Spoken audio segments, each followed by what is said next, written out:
Hey everyone, back for another video, and this time this is my review of yesterday's episode of Impact Wrestling on Pop TV. That's the May 10th edition, May 10th, 2016 edition, and of course tonight's episode of Lucha Underground, which is of course the May 11th, 2016 edition on the El Rey Network. Awesome nights of wrestling. Gonna start off with Impact Wrestling. I wanted to review Impact Wrestling yesterday, but I was kind of tired after such an awesome night of wrestling. Yeah, this Impact, while not as explosive as last week's Impact, where you had all this crazy stuff happening. But this past week's episode of Impact was probably one of the best impacts wrestling wise. I'm out in terms of wrestling quality. Yeah, like not much really happened on these editions of Impact Wrestling. The show started off with Jeff Hardy calling out Decay and demanding to know why Decay attacked him. Decay told him that they had it's nothing but business. They were paid to attack Hardy, and Abyss told Hardy that you don't have to worry about the attacker, because right now you have to worry about what we're gonna do to you. And Decay, of course, came to the ring. James Storm came to Jeff Hardy's rescue, and then an impromptu tag team title match began. Awesome match to start the show. Decay wins. Decay wins and retains the title when a guy dressed as Willow appears on the ramp, distracting Jeff Hardy, allowing Decay to spit the mist in his face for the 1, 2, 3. Like I said, awesome match to start the show, and I love the new Willow storyline. I'm pretty sure it's Matt Hardy who is the one calling all the shots storyline wise right now. He's the only one who would want to take out Jeff Hardy right now. So loving this storyline, loving this storyline right now. And of course then of course after that Drew Galloway calls Bobby Lashley to the ring. Drew Galloway says he's looking for a fighting demand. Bobby Lashley faces him right now. Bobby Lashley, I think he said he'll face him next week, or at a time, or when he chooses to face Drew Galloway. And after that, um, Eli Drake, Eli Drake comes out and tells Drew Galloway that it'll never be over between the two of them, and he'll cash his briefcase in whenever he wants. Either he'll beat Drew Galloway for the heavyweight title, Bram for the King of the Mountain title, or he said he'll even try to get smaller and win the X Division title. Anyway, an impromptu match began between Drew Galloway and Eli Drake. Another awesome match. Drew Galloway pinned Eli Drake with his Future Shock DDT maneuver. I love the consistency here. How they remember that Drew Galloway was in a feud with that Eli Drake was in a feud with Drew Galloway. And of course, these two were once former stablemates last year in the Rising. So I love the consistency with the storylines. And I love how there's multiple stuff going, which makes it seem realistic. Eli Drake, he still has problems with Drew Galloway, but he's currently now feuding with Bram. Then, of course, the next match of the night, of course, was the next segment actually had before the next match of the night. The next segment had EC3 EC3 coming out to the roar of the crowd, and him calling out Mike Bennett, and demanding a rematch. But before EC3 talked about how losing was probably the best thing to ever happen to him, because no more pressure of staying undefeated. Now, no more pressure of staying undefeated. Mike Bennett came out and told EC3, he turned EC3 down for his rematch, and Mike Bennett agreed to fight Mike Bennett told EC3 he has to go through a series of challenges. I keep forgetting what he called it, but he has to go through a series of challenges before he has to go through a series of challenges before he fights EC3 in his first challenge in the main event is a cage match. It is a cage match. But before I get to that, the next match of the night, of course, is the next match of the night was the Knockouts title match between defending champion Jade versus Gail Kim. Awesome match. These two women put on a technical clinic. This match ended in no contest when Cyanna interfered and destroyed both Jade and Gail Kim.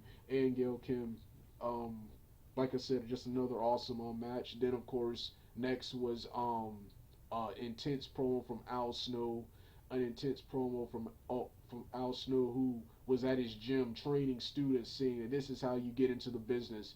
This is how you wrestle. Before I start, before I get to the next match, I really love the new Al Snow character. What's funny is Al Snow is doing this to Grotto and Shira, but Al Snow's promos is how I feel about the actual IWC, pretty much WWE fans,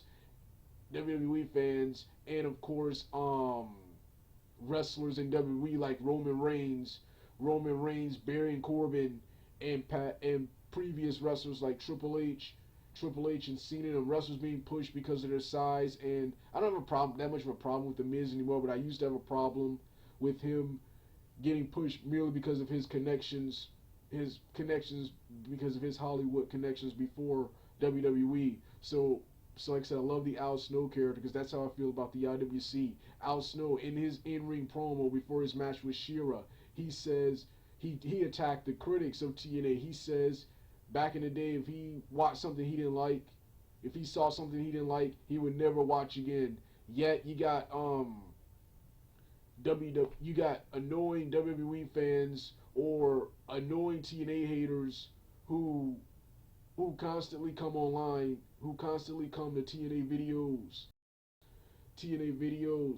talking about first off talking about how much they don't like it, yet still giving demands on what TNA needs to do.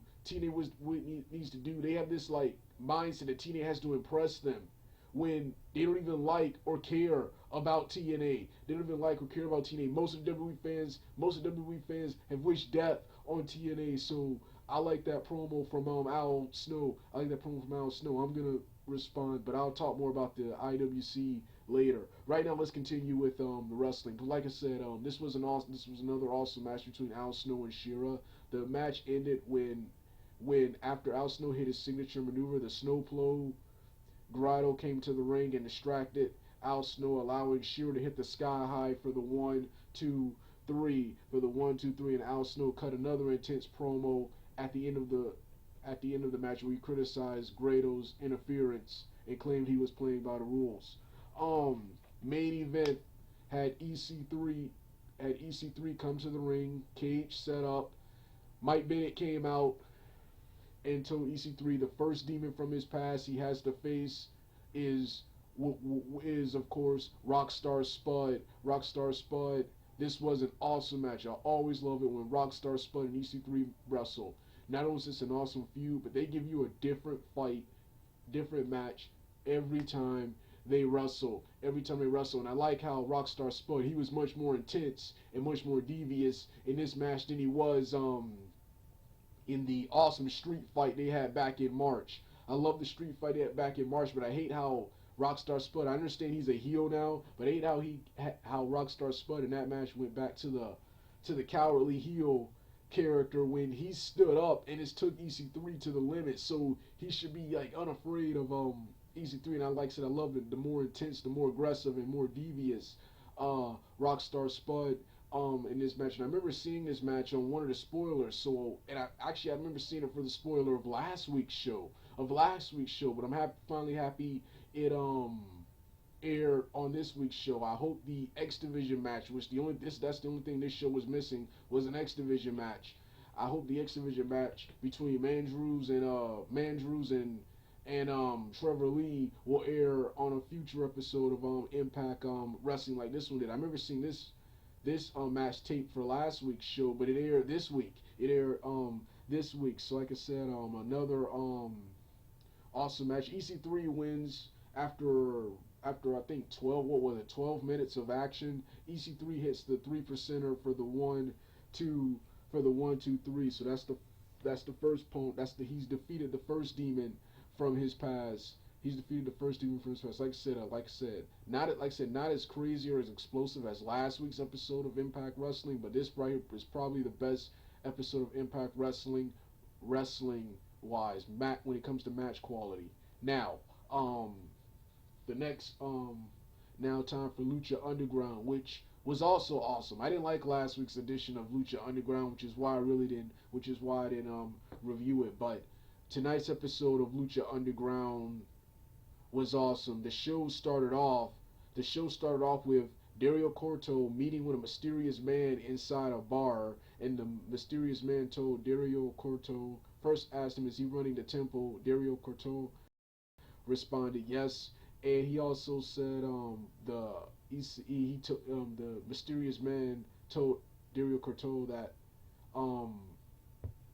that he's getting sloppy because the police are now investigating the temple. And the man says that his employer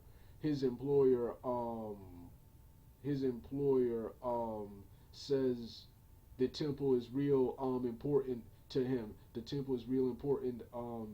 So that's how the show started off. The first match of the night was a three-way match between Joey Ryan, I think Cortez, and who was the other guy? I can pull it up right here. Hold on, I can pull it up right here.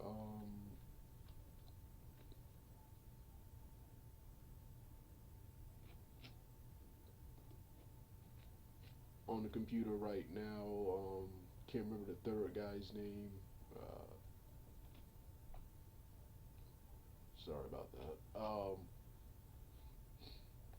Oh yeah, Joey Ryan versus Cortez Castro and Mr. Cisco in an Aztec medallion match. Winner of this match gets the medallion and moves on to the Gift of Gods championship match. This was an okay match to start the show. It didn't last that long. After a couple of minutes of brawling and wrestling, Joey Ryan wins with a schoolball on Castro for the 1 2 3. Like I said, okay match, and that was an okay match. But like I said, it didn't last that long.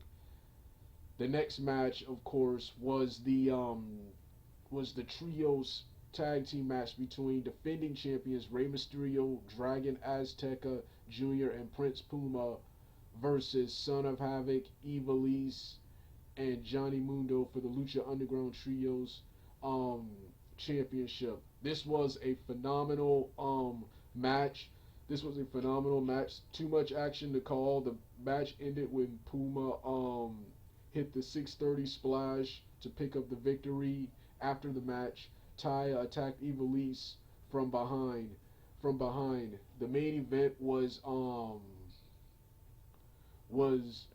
Matanza Corto was Mil Muertes versus Matanza Corto in a graver consequence match, pretty much a casket match for the Lucha Underground Heavyweight Championship. Once again, as usual, awesome match between two of the most powerful guys in Lucha Underground. The match ends in spectacular fashion when Matanza hits his power slam finisher on Mil Muertes and throws him into the casket. After the match is over, they open the casket up. Mil Muertes is gone, and a group of mysterious masked men come out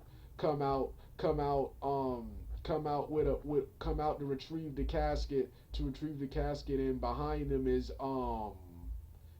King Corno, And that ends this part of the show. Then the show officially ends with the mysterious guy from the beginning of the show meeting up with a mysterious wrestler inside a limo, talking about how he is the most powerful. Everything's going according to plan, and how he's the most powerful fighter in Lucha Underground, and the show is there. Like I said, awesome edition of Lucha Underground. Way better than last week. Way better than last week, and I love the new storyline. All the matches were great, with of course the Joey Ryan match being the weakest. It wasn't, in my opinion, it wasn't given the time it needed. But like I said, yeah, another awesome edition of Lucha Underground. Like I said, another awesome week of wrestling for both Impact Wrestling and Lucha Underground. Impact Wrestling on Pop TV and Lucha Underground Season 2. Like I said, best wrestling programs on television. Alright, I'm done.